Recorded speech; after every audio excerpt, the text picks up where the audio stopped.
श्रोताओं नमस्कार, बहुत बहुत स्वागत है आप सभी का कार्यक्रम हम और हमारा स्वास्थ्य में। मैं हूं अशोक पांडे। श्रोताओं, आज इस कार्यक्रम में हम बात करने वाले हैं मनोरोग के बारे में।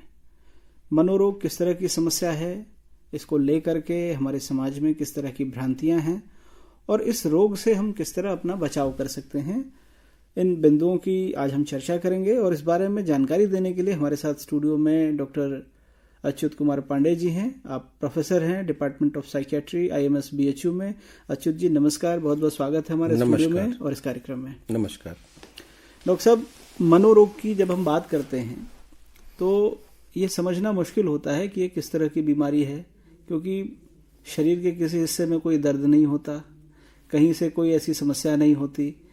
मानसिक रोगों को किस तरह से समझा जा सकता है, या इस तरह हम अगर इसको समझें कि शरीर में इस तरह का क्या बदलाव होता है कि एक व्यक्ति आसानी से समझ सके कि सामने वाला व्यक्ति मनोरोगी है। बिल्कुल सही कहा आपने पांडे जी की। देखिए, मनोरोग दिखता नहीं है। अगर शारीरिक रोग है तो कहीं दर्द होगा, बुखार होगा, उल्टी होगी, दस्त होगा, आदमी समझ जाता है कि मुझे कुछ तकलीफ है और डॉक्टर के पास जाना है। लेकिन आदमी मन नहीं लग रहा है, अच्छा नहीं लग रहा है, तो सोचता है यार कोई बात हुई, अच्छा नहीं लग रहा है, ऐसे ही इनका मन अच्छा नहीं है, ठीक है, आजकल कुछ बात अच्छी नहीं हो रही घर में इसलिए मन अच्छा नहीं है। बट ये एक चीज समझना होगा कि मनोरोग भी उसी तरह के मानसिक विकार हैं जिस तरह के शारीरिक रोग होते हैं। उनमें भी डॉक्टर की और इलाज की उतनी ही आवश्यकता होती है। तो इसलिए इसको पहचानना बहुत अहम है। और सबसे बड़ी बात इसमें यह है कि अगर कोई व्यक्ति उसका व्यवहार अचानक से बदल जाए या उसके मनोभावनाएं, जज्बात उसके जो जैसे वो नॉर्मल पहले बातचीत करता था, हंसता था, बोलता था, अगर अकारण कई दिनों तक उसके जज्बात बदले हुए रहे, वो किसी से बोले नहीं, हंसे नहीं, घुले मिले नहीं, उसे कुछ खाने पीने में भी अच्छा ना लगे, तो ये समझना चाहिए कि कहीं न कहीं वो किसी मनोविकार से ग्रसित हो रहा है। या उसका व्यवहार कुछ अजीब सा होने लगे, किसी बात बात पे शक करने लगे, बात बात पे डरने लगे, भयभीत होने लगे, हर चीज चेक करने लगे, तो ये समझना चाहिए कि इस तरीके से कोई न कोई मनोविकार उस व्यक्ति में हो रहा है। अब जहां तक बात आती है भ्रांतियों की, तो जो भ्रांतियां, सबसे पहली भ्रांति ये होती है कि आदमी सोचता है कि मैं पागल नहीं हूं। और विकार, मनोविकार, जब कोई पागल एकदम हो जाएगा तभी उसको मनोविकार होता है। तो ये सबसे बड़ी भ्रांति है। देखिए, पागलपन जिसको कहते हैं, देखिए वास्तव में पागलपन नाम की कोई शब्द होता ही नहीं है। ये एक गाली जैसा है, ये शब्दहीन शब्द है, इसे हम लोग इस्तेमाल नहीं करते हैं। हालांकि जो पब्लिक में ये शब्द प्रचलित है वो एक बहुत ही सीवियर मानसिक विकार को इंगित करता है। बहुत ही ज्यादा जो बीमार होते हैं मानसिक विकार, स्किज़ोफ्रेनिया, उसकी जो सीवियर कंडीशन होती है, बहुत ज्यादा स्थिति खराब होती है, उसको वो लोग इस तरीके से इंगित करते हैं। कई बार ये भी देखने में आता है कि जो शब्द आपने इस्तेमाल किया, पागल जी, तो इस शब्द को अगर हम किसी मानसिक रोगी के सामने बोलते हैं या बार बार उसको इस तरफ इंगित करते हैं, तो इस शब्द की वजह से कई बार वो चिकित्सा के लिए तैयार नहीं होता। बिल्कुल सही। तो यही मैंने कहा ना कि सबसे बड़ी भ्रांति यही है कि पागलपन किसी को मैं कह रहा हूं ना कि पागलपन नाम का शब्द हमारे मानसिक विकार के किसी किताब में या किसी बोलचाल में नहीं मिलेगा, क्योंकि एक हीन शब्द है, जो गलत शब्द है, जिसको नहीं इस्तेमाल किया जाना चाहिए। लेकिन दूसरी तरफ हम ये आपको समझाना चाहते हैं कि जो उस कंडीशन को लोग इंगित करते हैं कि जब हम वैसे हो जाएंगे तभी हम मानसिक चिकित्सक के पास जाएंगे, ऐसा नहीं है। देखिए, बहुत सी परेशानियां होती हैं जिसमें डिप्रेशन है, एंग्जाइटी है, तनाव है, चिंता है, OCD है। ये सब बीमारियां ऐसी है जिसमें कोई पागलपन जैसा चीज नहीं दिखेगा, जिसको आप विभत्स मानसिक स्किज़ोफ्रेनिया की बीमारी, जिसमें आदमी कपड़ा भी नहीं पहनता है, अपने ऊपर गंदगी लपेट करके, और गंदगी खाता है, गंदगी बटोरता है, गंदगी लपेट के चलता है, उसको अपने किसी भी चीज का भान नहीं रहता है, तो वो एक उच्चतम मानसिक बीमारी की स्थिति है। मानसिक विकार का सबसे खतरनाक विभत्स रूप आप कह सकते हैं। बिल्कुल सही, विभत्स रूप है। लेकिन उससे पहले बहुत सी ऐसी परेशानियां हैं जिसको मानसिक विकार की श्रेणी में रखा गया है, और उनका समुचित इलाज से सब मानसिक परेशानियों को कम किया जा सकता है, उन्हें ठीक किया जा सकता है। इसलिए पहली ये भ्रांति कि हम उस तरीके के हो जाएंगे, हम वैसे नहीं है इसलिए हम मानसिक रोगी नहीं है, ये नहीं पालना चाहिए। अच्छा डॉक्टर साहब, आपने बहुत सारी चीजें गिनाई, तनाव है, डिप्रेशन है, एंजाइटी है, इन सब चीजों को आमतौर पर आदमी बीमारी के रूप में ले ही नहीं रहा है जी। ये हमारी जीवन शैली का हिस्सा हैं और हम इनके साथ साथ अपनी दिनचर्या रोज के काम करते जाते हैं और हमें आभास भी नहीं होता है कि कब हम इसका शिकार हो गए।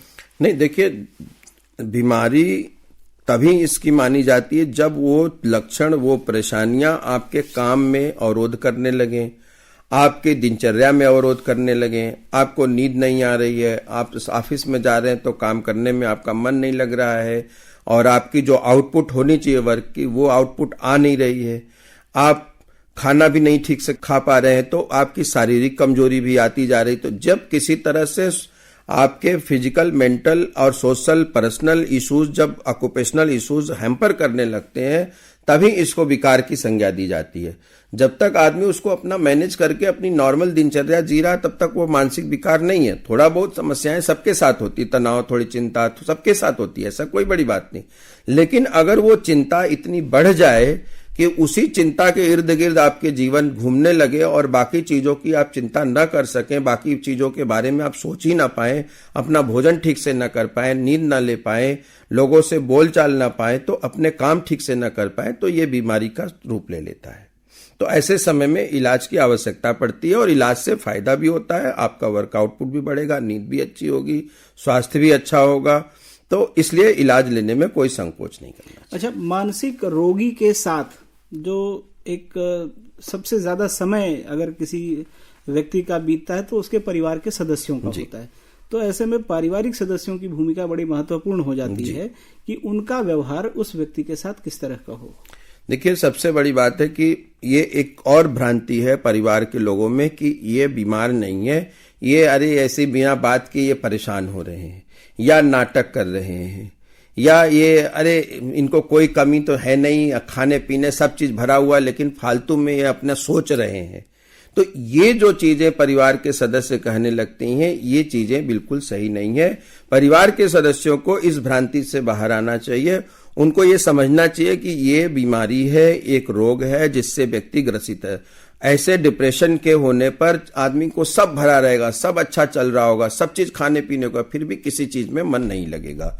तो ये बीमारी है, ये घर वाले समझे। उसके साथ एक बीमार जैसा व्यक्ति के साथ हम लोग, जैसे किसी को बुखार आता है तो उसकी केयर करते हैं, उसको दवा लाके देते हैं, उसको डॉक्टर को दिखाते हैं, उसको खाने पीने का इंतजाम ठीक से करते हैं।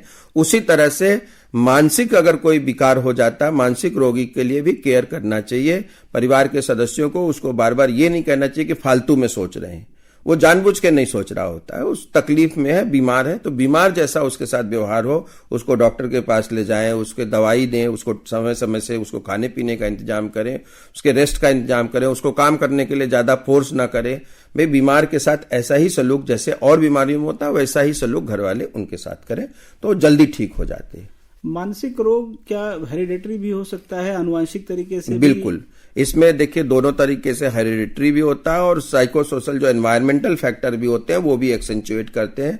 तो दोनों का मिला जुला असर होता है। जैसे आपके डायबिटीज मेलाइटिस है, जैसे थायराइड की बीमारी है, हाइपोथायराइडिज्म होता है, इसमें जेनेटिक भी कंपोनेंट होता है और उसके साथ साथ तो इसे कहते हैं मल्टीफैक्टोरियल कॉजेशन ऑफ डिजीज। तो कोई एक फैक्टर नहीं, एक जैसे जीन में है और उसके साथ साथ कोई तनाव ऐसा आ गया तो डिप्रेशन में प्रेसिपिटेट कर जाएगा या बाइपोलर प्रेसिपिटेट कर जाएगा। कोई खास आयु वर्ग ऐसा जिसमें बच्चों में या वयस्क किसी व्यक्ति नहीं? देखिए, सब तरह के लोगों में बीमारियां होती हैं। हाँ, कुछ आयु वर्ग में कुछ तरह की बीमारियां ज्यादा कॉमन होती हैं, जैसे बच्चों में ADHD है, ऑटिज्म है, ये सब बच्चों में ज्यादा परिलक्षित ऑब्जर्व करने को मिलता है हम लोगों को, क्योंकि स्टार्ट से ये सब प्रॉब्लम हम लोगों को दिखने लगती है। और बाकी डिप्रेशन है, स्किज़ोफ्रेनिया है, ये तो हर वर्ग में, हर आयु में डिप्रेशन, आज के तनाव और वैश्वीकरण के युग में, भाग दौड़ की जिंदगी में डिप्रेशन हर आयु के वर्ग में हो रहा है लोगों को। न पुरुष स्त्री, पढ़े लिखे अनपढ़, अमीर गरीब, सब में डिप्रेशन हो रहा है। बहुत कॉमन बीमारी है, बहुत कॉमन बीमारी। और कोई आयु वर्ग या कोई ऐसा लिंग का कोई भेद नहीं है, किसी एक व्यक्ति को खास तौर पर हो रही है। आमतौर पर मानसिक बीमारियों को हम बुजुर्गों में ज्यादा देखते थे, जी। भूलने की समस्या हो गई, कोई चीज कहीं रख दी। हाँ, मैंने कहा ना कि वो उस आयु वर्ग के 60 के ऊपर वालों में जो है डिमेंशिया बीमारी होती है, तो ये ज्यादातर उन्हीं में होती है। तो कुछ एक बीमारियां आयु वर्ग को अलग अलग आयु वर्ग के कैटेगरी में होती हैं, लेकिन ज्यादातर बीमारियां जैसे डिप्रेशन है, एंजाइटी है, स्ट्रेस, चिंता है, ये सारे आयु वर्ग में होते हैं। अच्छा, तो ये तो रही डॉक्टर साहब बीमारियों की बात। हम बचाव की चर्चा भी करना चाहेंगे उसमें सबसे पहले एक चीज और हम बताना चाहते हैं कि भ्रांति में एक सबसे बड़ी भ्रांति और है कि लोगों को ये लगता है कि हम मानसिक की दवाइयां नहीं लेंगे, क्योंकि दवाई ले लेंगे तो हमको जीवन भर दवाई चलेगा। हाँ, ये ऐसा नहीं है। ये बात बहुत क्लियर समझना है कि हर बीमारी का एक कोर्स बताया गया, हर जगह डिफाइंड है कि भाई ये बीमारी है। जैसे डिप्रेशन पहली बार होता है तो 1 साल में दवाई बंद कर दी जाती है। उसके बाद अगर दोबारा होता, वैसे 90% चांसेस यही होता कि अगर 1 साल करने के बाद आपने दवा बंद की तो नहीं होगा दोबारा। लेकिन 10% केस में अगर आप आते भी हैं तो दोबारा होता तो 3 साल करके बंद कर दिया जाता है। तो ये कभी ना समझें कि नहीं एक बार हम मानसिक रोग की दवाइयां ले लेंगे तो जीवन भर हमको लेते रहना पड़ेगा। इसलिए इस भ्रांति से बाहर आएं और मानसिक रोगों के इलाज करवाएं। जहां तक रह गया, आप बात कर रहे थे बचाव के लिए, बिल्कुल बहुत जरूरी है कि पहले बीमार हो और इलाज कराएं। उससे पहले अगर हम लोग कुछ चीजें अडॉप्ट कर लें तो इससे बचा जा सकता है। जैसे हम लोग अपने ऊपर तनाव को हावी होने ना दें। तनाव देखिए सबकी जिंदगी में आता है, लेकिन अगर उसे जितना देर तक अपने ऊपर हावी होने देंगे, हावी कैसे होने देते हैं, हम किसी से बात नहीं करते उसके बारे में। कोई चिंता की बात है तो हम अपने अंदर ही घुटते रहते हैं, हम किसी से शेयर नहीं करते, ना फैमिली मेंबर से, ना ऑफिस मेंबर से, कलीग से नहीं शेयर करते। उस समय क्या होता है, हम अपने ही घुटते घुटते वो तनाव फिर एक इतना हैवी हो जाता है कि वो हमको डिप्रेशन में धकेल देता है। तो सबसे बड़ी चीज है कि शेयर, अपनी हर भावना विचार जिससे भी आपका बनता है, जो आपके अच्छे मित्र हैं, जो परिवार के सदस्य हैं, उनसे शेयर करें।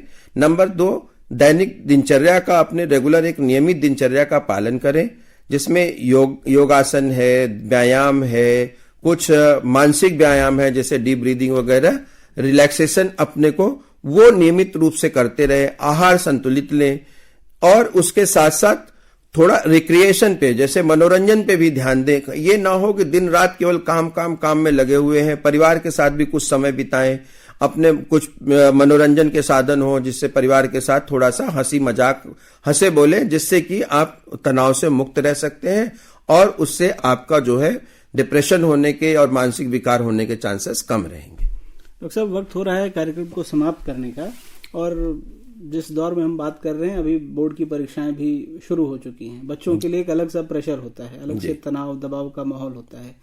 तो बच्चों को और उनके अभिभावकों को इस कार्यक्रम के माध्यम से कोई संदेश जो आप देना चाहें? जी, हम बच्चों और अभिभावकों को यही संदेश देना चाहते हैं कि अभिभावक ज्यादा प्रेशर बच्चों के ऊपर न बनाएं, क्योंकि देखिए साल भर 2 साल जो उन्होंने पढ़ाई की है, अब तो वही पढ़ाई का आउटपुट वो दे पाएंगे। आज प्रेशर बनाने से, उन पे दबाव बनाने से केवल उन पे तनाव बढ़ेगा और उससे जो वो आउटपुट दे सकते हैं, जो वो कर सकते हैं एग्जाम में जितना अच्छा, उतना भी नहीं कर पाएंगे। और बच्चों से हम ये कह सकते हैं कि चिंता किए बगैर बच्चों अपना जो कुछ पहले पढ़ा है बस उसी को रिवाइज करके आप तनाव मुक्त होकर के अपना पेपर करने जाइए। और ये कभी ये ना सोचे कि ये अंत है। आज अगर परीक्षा में नहीं भी अच्छा कर पाएंगे तो भी यहाँ संभावनाएं हैं कि भविष्य में आप अच्छा कर सकते हैं। इस साल नहीं तो अगले साल, कोई दिक्कत नहीं है। कभी बहुत ज्यादा ये मत सोचे कि बस यही आखिरी बार है, अब नहीं तो कभी नहीं। ऐसा नहीं होता है जीवन में। जीवन जब तक है, संघर्ष तब तक रहेगा, तो आपको करना है। निश्चित तौर पर डॉक्टर साहब, जो जानकारी आज आपने इस कार्यक्रम के माध्यम से हमारे श्रोताओं को दी है, अगर वो उस पर जरा सा भी अमल करते हैं तो बहुत सारी मानसिक बीमारियों से, मनोरोगों से अपने आप को बचाए रख सकते हैं।